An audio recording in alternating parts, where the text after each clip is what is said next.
अस्सलामुअलैकुम। आज की इस गुफ्तगू में हम एक बहुत ही अहम स्रोत पर बात करेंगे। एक ऐसा स्रोत जो इस्लामी नज़रिए से ईमान, पहचान और हम सब के आपसी जुड़ाव को समझाता है। अच्छा, तो चलिए सीधे मुद्दे पर ही आते हैं। इस सारी बातचीत को शुरू करने के लिए एक बहुत ही बुनियादी सवाल है। एक ऐसा सवाल जो ये स्रोत हमारे सामने रखता है। और सवाल ये है कि क्या कोई भी इंसान अपने ईमान को लेकर 100% यकीन कर सकता है?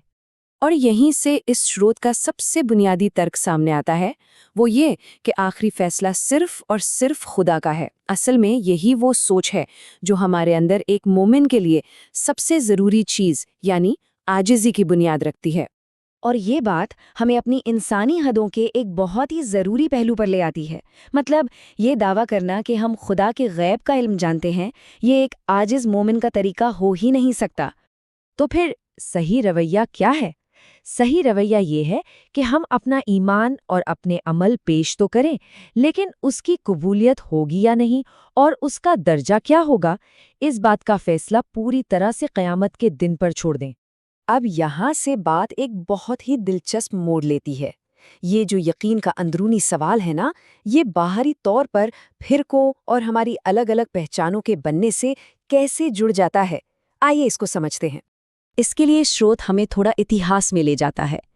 ये दिखाता है कि इस्लामी उलूम यानी ज्ञान को लिखने और उसे एक तरतीब देने का काम ये कोई रातों रात नहीं हो गया। इसमें सदियां लगीं। ये धीरे धीरे हुआ। और ये हमें बड़ी खूबसूरती से ये बताता है कि हमारे अकीदे क्या हैं। इसकी जो लंबी चौड़ी लिस्ट्स बनी वो अचानक से नहीं आ गईं। असल में वो अक्सर उस दौर में उठने वाली नई नई बहसों के जवाब में एक रिएक्शन के तौर पर तैयार हुईं। तो मतलब एक तरह का पैटर्न नजर आता है। जैसे जैसे समाज में नए सवाल उठने लगे, ग्रुप्स को ये महसूस हुआ कि भाई अपनी पहचान को और भी ज्यादा मजबूत करना होगा। और इसका तरीका क्या था? सिर्फ ये बताना काफी नहीं था कि हम क्या मानते हैं। उससे भी ज्यादा जरूरी हो गया था ये साफ करना कि हम क्या नहीं मानते हैं।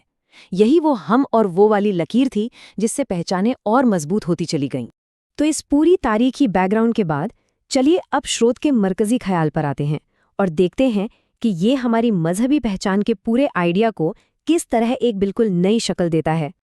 देखिए, स्रोत इस बात को पूरी तरह मानता है कि हमारी कई दुनियावी पहचानें हैं। हम किसी मुल्क से हैं, किसी बिरादरी से, किसी कबीले से, और ये सब हमारी जिंदगी का एक फितरी, एक नेचुरल हिस्सा है। लेकिन जब बात हमारे दीन और ईमान की आती है, तो स्रोत का कहना है कि हमारी एक ही बुनियादी पहचान होनी चाहिए। एक ऐसी पहचान जो इन सभी दुनियावी पहचानों से कहीं ऊपर हो। और वो पहचान है सिर्फ मुसलमान। और सुनिए, ये कोई नई बात नहीं है। ये तो उस असल बुनियाद की तरफ वापसी है जिसका जिक्र कुरान में है। ये वो नाम है जो हमारे जद यानी हजरत इब्राहिम अलैहिस्सलाम ने दिया था। तो इसका निचोड़ ये है कि मोरक्को से लेकर इंडोनेशिया तक दुनिया के किसी भी कोने में रहने वाले लोग जो अल्लाह और उसके रसूल पर ईमान रखते हैं, उन सबकी एक ही जमात है, एक ही भाईचारा है, और वो पहचान है मुसलमान। लेकिन यहाँ एक बहुत ज़रूरी सवाल उठता है। जब आपस में इख्तिलाफात हों, राय अलग हो, तब क्या किया जाए? स्रोत इसके लिए भी एक बहुत ही वाज़े और हिकमत भरा रास्ता सुझाता है। ये जो पूरा तरीक़ा है ना, इसका मकसद बहस जीतना बिल्कुल नहीं है। इसका मकसद है मोहब्बत और दलील के साथ एक दूसरे को समझना, और अगर कोई गलती है तो इज्जत के साथ उसकी इस्लाह करना, उसे दुरुस्त करना। इसके पीछे का जो बुनियादी उसूल है वो बहुत गहरा है। वो ये कि सारे मुसलमान आपस में भाई भाई हैं, और अगर उनके बीच बिदअत, कुफ्र या गुनाह जैसे संगीन मामलों पर भी इख्तिलाफ हो जाए, तब भी ये भाईचारे का रिश्ता टूटना नहीं चाहिए। तो इस पूरी गुफ्तगू का हासिल क्या है? ईमान और पहचान को लेकर इस नज़रिए से हम क्या सबक सीख सकते हैं? सबक ये है कि हमें एक दूसरे को बांटने और तकसीम करने के बजाय इल्म और गुफ्तगू का रास्ता अपनाना चाहिए। एक ऐसा माहौल बनाना चाहिए जहां हम एक दूसरे की गलतफहमियों को प्यार और दलील से दूर कर सकें। और आखिर में ये स्रोत हमें एक बहुत गहरे सवाल के साथ छोड़ जाता है। जरा सोचिए, अगर हम सबकी बुनियादी मजहबी पहचान सिर्फ और सिर्फ मुसलमान होती, तो हमारी दुनिया में, हमारे समाजों में क्या कुछ बदल सकता था?